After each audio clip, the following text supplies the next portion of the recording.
Cylinder के लिए राजस्थान, बिहार में कई जगह जाम लगा।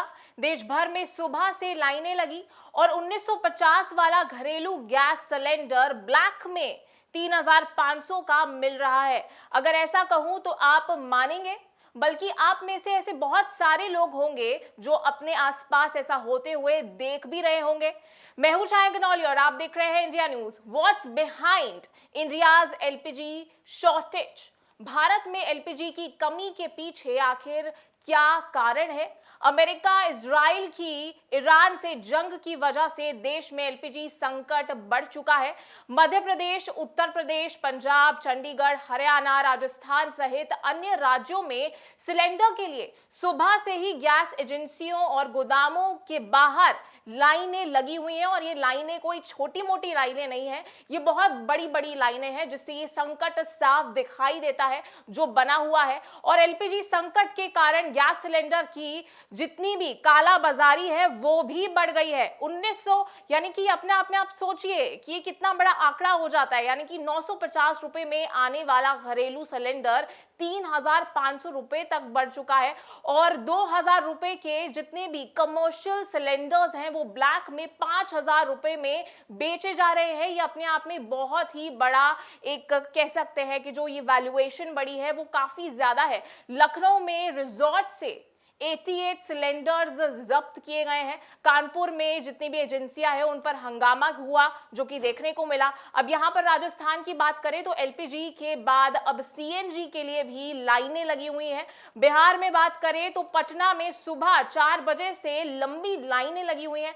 वहीं पंजाब और चंडीगढ़ की बात करें तो दुकान से सिलेंडर चुराए जा रहे हैं। यानी कि जो फिरोजपुर है उसमें से 1600 रुपए में ब्लैक में बेचा गया।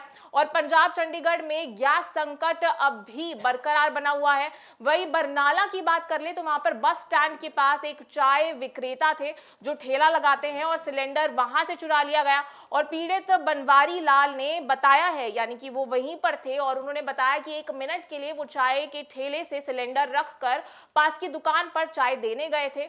और इसी दौरान सफेद रंग की बाइक पर सवार एक युवक आया और उसके साथ एक और इंसान शामिल था और सिलेंडर चुराकर फरार हो गया। वहीं अगर हम मध्य प्रदेश की बात करें तो सुबह से कतार में लगे लोग जितने भी हैं वो कांग्रेस का भी एक अनोखा प्रदर्शन यहां पर देखने को मिला। तो लाइन तो थी लेकिन साथ ही साथ कांग्रेस के भी काफी सारे कार्यकर्ता थे, उनका प्रदर्शन देखने को मिला। यानी कि रविवार को युवा कांग्रेस ने पुरानी इटारसी स्थित बजाज शोरूम के पास केंद्र सरकार के खिलाफ एक तंज भरा प्रदर्शन किया। और कांग्रेस कार्यकर्ताओं ने बढ़ती महंगाई और सिलेंडरों की कमी पर कटाक्ष करने के लिए नाले में गैस पाइप डालकर चूल्हा जला दिया। और प्रदर्शन का नेतृत्व कर रहे युवा नेताओं ने आरोप लगाया है कि कई दिनों से पूरा प्रदेश गैस के लिए कतारों में खड़ा हुआ है, एक लाइन में लगा हुआ है, लेकिन सरकार और प्रशासन समस्या का समाधान करने की बजाय जितने भी है ये मूक दर्शक बने हुए हैं, अपना मुंह बंद करके बैठे हुए हैं, कुछ कर नहीं रहा है प्रशासन।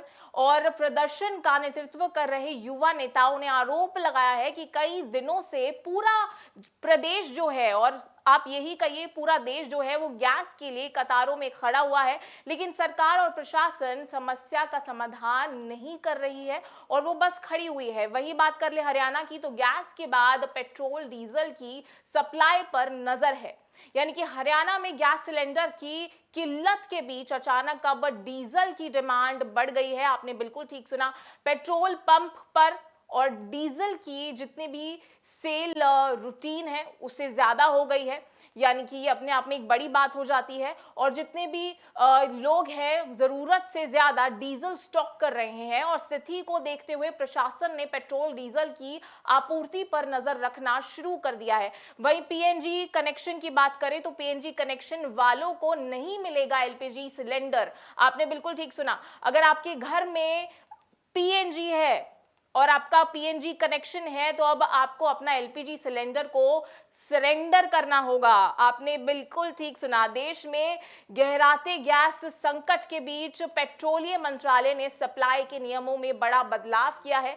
नए आदेश के मुताबिक पीएनजी यूजर्स को ना तो नया एलपीजी कनेक्शन मिलेगा और ना ही पुराना सिलेंडर रीफिल किया जाएगा। यानी कि सरकार इससे पहले सप्लाई को लेकर 9 दिन में 3 बार नए नियम जारी कर चुकी है। और बड़ी खबर यह भी है कि ईरान का रुख दिख रहा है। भारतीय जहाजों को नहीं रोका जाएगा। यानी कि भारत में ईरान के सर्वोच्च नेता अली खामेनी के प्रतिनिधि अब्दुल माजिद हकीम इलाही ने भरोसा दिलाया है और भरोसा दिलाया है कि युद्ध के बावजूद भारतीय जहाजों को जितने भी ये जो रूट पड़ते हैं रास्ते के अंदर, वो गुजरने वाले रूट की अनुमति दी गई है और अनुमति अभी दी भी जाएगी। जो आने वाले जहाज हैं जो उसी रूट से जाएंगे, उन्होंने कहा है कि हम भारत की ऊर्जा जरूरतों को समझते हैं और हमें पता है कि भारत में लोग गैस और पेट्रोल की कमी से कितना जूझ रहे हैं। ऐसे में हम उनकी मदद और समर्थन करेंगे। उन्होंने ये भी कहा कि ईरान के दूतावास ने भारतीय जहाजों को रास्ता दिलाने के लिए विशेष प्रयास किए हैं। तो ये अपने आप में ये बहुत सारी बातें हो जाती हैं जो एक समय पर हो रही है और जो एक क्राइसिस दिखाई दे रहा है एलपीजी सिलेंडर्स को लेकर, उसका प्राइस हाई होना और किस तरीके से चुराया जा रहा है। क्योंकि जब ये सब चीजें देखने को मिलती है तो देश के ऊपर काफी ज्यादा प्रभाव पड़ता है, एक अलग प्रभाव देखने को मिलता है। बाकी आपकी क्या कुछ प्रतिक्रिया है और आपके आसपास क्या चीजें हो रही है वो जरूर बताइएगा। मैं हूं शायगनौली और आप देख रहे हैं इंडिया न्यूज।